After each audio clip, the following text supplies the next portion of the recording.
जनता का आदमी, गोली दागो पोस्टर, कपड़े के जूते और ब्रूनो की बेटियां हिंदी की प्रसिद्ध कविताएं हैं। अंग्रेजी और रूसी में कविताओं के अनुवाद, पहल सम्मान, नागार्जुन सम्मान, फिराक गोरखपुरी सम्मान, गिरिजा कुमार माथुर सम्मान, भवानी प्रसाद मिश्र स्मृति सम्मान से सम्मानित एक शख्स बिहार के मुंगेर जिले में आज ही के दिन साल 1948 में जन्मा था।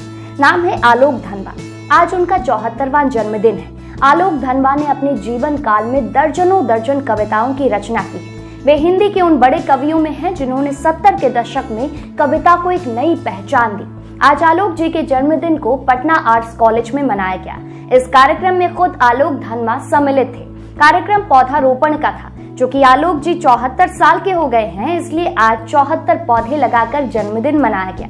इसमें सीआरपीएफ के commandant Munna Kumar Singh, art college के principal Ajay Kumar Pandey, Bihar art theatre के महासचिव अभिषेक रंजन, बीएसएफ के असिस्टेंट कमांडेंट आनंद वर्धन सम्मिलित थे।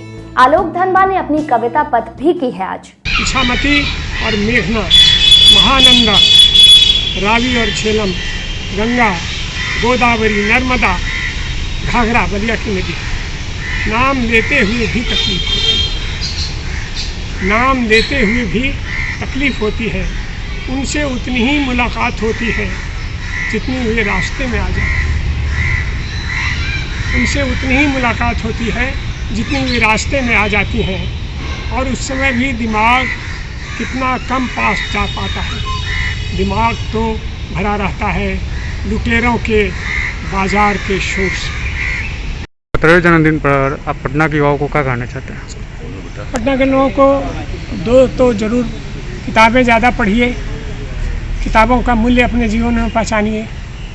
चाहे वो थिएटर वाले हों, चाहे वो कवि हों, चाहे वो रंगकर्मी हों और चाहे वो राजनीति से जुड़े हुए लोग।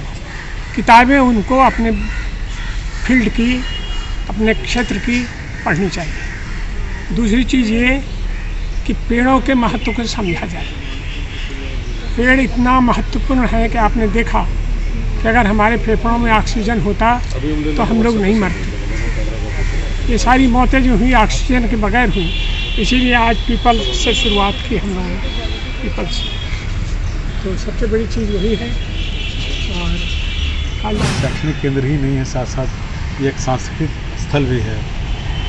तो कला कभी भी मुकम्मल नहीं होती जब तक उसमें साहित्य, फिल्म, ड्रामा, पेंटिंग, स्कल्पचर सारी चीज़ें मिला के कंप्लीट होती हैं। और आज के समय में जो वातावरण के बारे में लोगों की चिंताएं हैं, जो सेहत के बारे में सुन रहे हैं आप, बड़ा आवश्यक बन जाता है कि हम मिलजुल के इन समस्याओं से किस तरह से सामना कर सकते हैं। इस विशेष अवसर को हम लोगों ने चाहा कि एक प्रतीक के रूप में, एक जो हमारी सांस्कृतिक जिम्मेदारी होती है, उस रूप में लोगों के बीच में ले जाएं। ये जन्मदिन का इनका एक सुनहरा मौका था जिसमें हम लोगों ने निश्चय किया है कि अपनी ओर से 74 पौधे इस शहर में लगाए जाएंगे और इस उम्मीद के साथ कि वह लगातार और भी संख्या में बढ़ते जाएंगे। यही हमारा मिशन है कि हम लोग अपनी थाती, अपनी धरोहर, साहित्यिक धरोहर श्री आलोक धनवा जी के 74वें जन्मदिवस पर यहाँ इकट्ठा हुए हैं। और धनवा सर के इच्छानुसार 74वें जन्मदिवस पर 74 वृक्षारोपण किया जा रहा है। और इनकी जो रचना है वो सभी लोगों को बीच वितरित किया जा रहा है। सर हमारी थाती हैं। मैं बस ईश्वर से यही कामना करूंगा कि सर को शतायु बनाएं। कविताओं से हम लोग को ज़्यादा प्रेम है और सर के व्यक्तित्व से भी बहुत ज़्यादा प्रेम है। हम लोग के लिए गुरु तत्व है। इससे इतनी चीज़ सीखने को मिलती है जो 1000 सालों में हम लोग चाहे कितने सालों में पढ़ते। सर का अभी देखे वक्तव्य में है, इनका एक्सपीरियंस, इनका जो अनुभव है और इनकी जो पैठ है, इनकी जो गहराई है, उसका शतांश भी हम लोगों में आ जाए तो बहुत बड़ी चीज़ है। सर की जो हमारे साहित्य जगत की थाती है, इस थाती को हम लोग जितना रख रखाव कर सके, मेंटेन कर सके, सर का सानिध्य हम लोग को जितना मिलता रहे। सर 100 बरस जिए, हम लोग को अपना आशीर्वाद देते रहे। इस और देखिए आज हम लोग ऑक्सीजन के लिए भी, साहित्य का तो है ही बात, साथ साथ तो सर की इच्छा थी कि सेलिब्रेशन ना हो। अभी ऑक्सीजन की दुनिया में कमी हो रही, तो पौधारोपण का भी काम इनके जन्मदिन पे, इसी सहयोग के लिए सर के साथ हम लोग इकट्ठा हुए। तो 74 वर्ष के हो चुके आलोक धनवा आज भी अपनी कविता के माध्यम से खुद की पहचान बनाए हुए हैं। साथ ही उन्होंने आज के युवाओं को साहित्य से जुड़ने की गुजारिश भी की है।